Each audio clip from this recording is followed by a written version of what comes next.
connaissez la ligne 175. Elle part de Saint-Cloud, longe la Seine pour entrer dans Courbevoie et Asnières. Mais savez-vous que cette ligne existe depuis la fin du XIXe siècle et a pris plus tard le nom de ligne 75? C'était alors un service de tramway qui a perduré jusqu'en 1936, supplanté par les autobus. Vous verrez, les berges de la Seine sont méconnaissables. Par contre, vous reconnaîtrez Asnières et une partie de Courbevoie. Bonjour, nous sommes Tramino. Moi, je m'appelle Édouard. Vous savez, je suis le frère d'Alphonse le mécanicien. Je suis Wattman et mes collègues à ma droite sont receveurs et contrôleurs. Ma machine, c'est une A4. Elle appartient à la compagnie de transport mécanique des environs de Paris. Il y a une plateforme centrale et un poste de conduite de chaque côté, ce qui évite de retourner la machine au terminus. Elle repose sur 2 bogies, il y a 4 moteurs de 25 chevaux, et le courant est capté sur un fil aérien alimenté en 600 volts courant continu. Je vous invite à faire le trajet avec moi. On va partir de la place d'Armes à Saint-Cloud pour arriver place Voltaire à Asnières. Comme je vous le disais, on stationne au bord de la place d'Armes à Saint-Cloud, juste à côté du pont. La place d'Armes, c'est un lieu dédié aux cérémonies militaires. Il y a un hôtel-restaurant très connu juste à côté. C'est celui de la Tête Noire. En 1823, il y a eu une grosse affaire criminelle par empoisonnement dans cet établissement. À côté de la Tête Noire, il y a la gare du Pont de Puteaux, qui est une station de la ligne des Moulineaux. Mais l'endroit le plus célèbre, c'est le Pavillon Bleu. C'est un hôtel-restaurant à l'entrée du parc qui reçoit une clientèle bourgeoise aisée et des célébrités parisiennes. Je suis pas prêt de déjeuner ici. J'actionne la manette du rhéostat et c'est parti. On longe la Seine le long du quai du Président Carnot, dominé par l'église Saint-Clodoald. Vous avez vu le bateau? C'est une ligne fluviale qui appartient à la Compagnie des bateaux parisiens. Elle date de 86. Les bateaux naviguent entre Paris et Suresnes à raison d'un tous les quarts d'heure en semaine. On arrive à Suresnes, quai du Général Gallieni. Il y a du monde au café Le Pavillon de Suresnes. Il est à l'angle avec le boulevard de Versailles.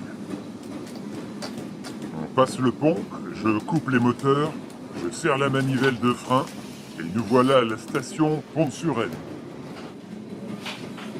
On redémarre. Il y a une double voie pour se croiser avec le tram qui vient en sens inverse. On se dirige vers le barrage écluse de Suresnes. Il date de 1869. Ça a permis de relever le plan d'eau de 2 mètres et de rendre la Seine plus navigable entre Paris et Suresnes. On approche de l'usine de construction automobile Perper d'Arac. Elle date de 97. Vous savez qu'ils ont sorti une auto à 8 cylindres en V de 22 litres 200 chevaux, capable de dépasser les 175 km/h. Il y a du monde à la sortie de l'usine. Voilà la fin du barrage.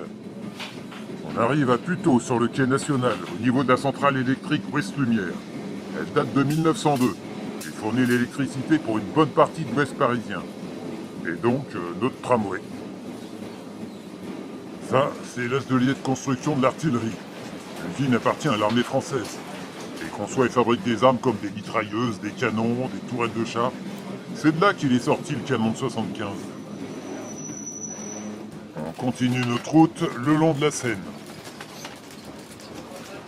Et voilà la mairie de Puteaux, située juste à côté du pont qu'on traverse pour s'arrêter à la station du Pont de Puteaux.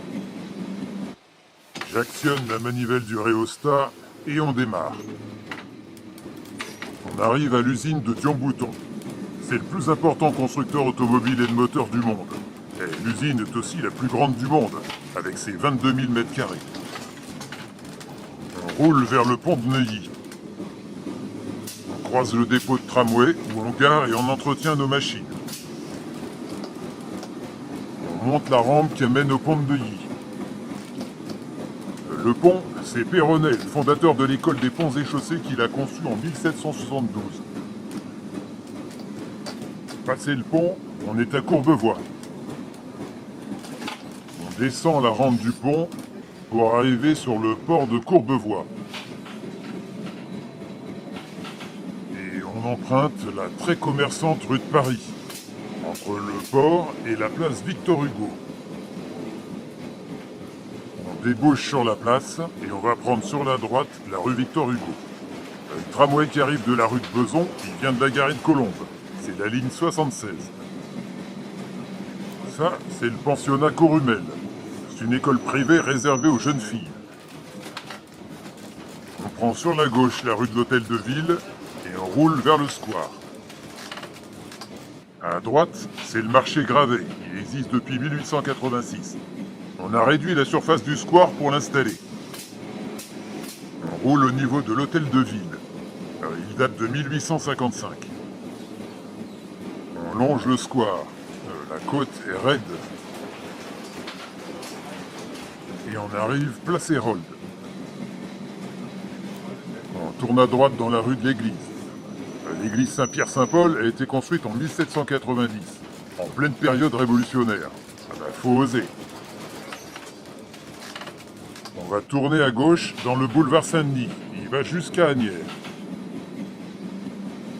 On passe sur un pont métallique au-dessus du boulevard de Courbevoie qui amène au pont Binot. On roule au niveau de la rue Carpeau. Ça, c'est le pavillon des Indes dans le parc de Bécon. Vous allez me dire qu'est-ce qu'il fait là? En fait, le propriétaire du parc de Bécon, le prince Georges Sirbet, a racheté une partie du pavillon des Indes qui trônait sur le champ de Mars lors de l'exposition universelle de 1878. Il l'a accolé à un édifice en briques avec une grande verrière pour sa belle-fille, artiste peintre.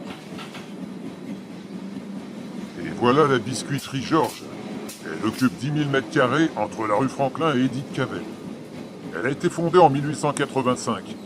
Et 200 ouvriers y fabriquent des biscuits à la cuillère, des petits fours, des gaufrettes et du pain d'épices. On arrive au niveau de la rue Édith Cavell, de la rue Malvezin et de la rue des Ajouts. On approche de l'avenue Léon Bourguin. Puis la rue Haussmann. La rue suivante, c'est Auguste Bailly. C'est la frontière avec Asnières. On va descendre le long de la rue de Courbevoie. Le temple, il a été inauguré en 1869 pour la communauté anglophone d'Asnières. On arrive rue du Bois. Et on passe sous la première voûte de chemin de fer. C'est la ligne mythique Saint-Lazare-Saint-Chamond-en-Laye qui passe au-dessus. Vous savez, c'est la première ligne voyageur en France. On s'arrête à la station Gare d'Asnières. Il y a toujours du monde à cet arrêt. On quitte la station pour passer sous la deuxième voûte. On passe la rue Denis Papin. On croise la rue Franklin. Et on arrive au croisement avec la rue d'Argenteuil. On arrive au croisement de la rue Baps et de Nanterre. À partir de maintenant, c'est la rue Saint-Denis. Et voilà l'hôtel de ville. Il est de construction récente, c'était en 1999. J'ai pas besoin de vous donner la date de construction de la poste. On arrive place Nationale. C'est jour de marché. Il y en a des ménagères qui montent dans le tram. On va passer la rue Montesquieu et on se dirige place Voltaire. Et voilà, on arrive à notre terminus, la place Voltaire. C'est un gros nœud de communication. Il y a surtout la ligne 39. Les trams à 2 étages, ils viennent de Gennevilliers et ils se dirigent place Moncey à Paris. Et voilà. J'espère que le voyage vous a plu. Nous, on fait le trajet en sens inverse. Vous avez le bonjour d'Edouard et de mes collègues. À la revoyure!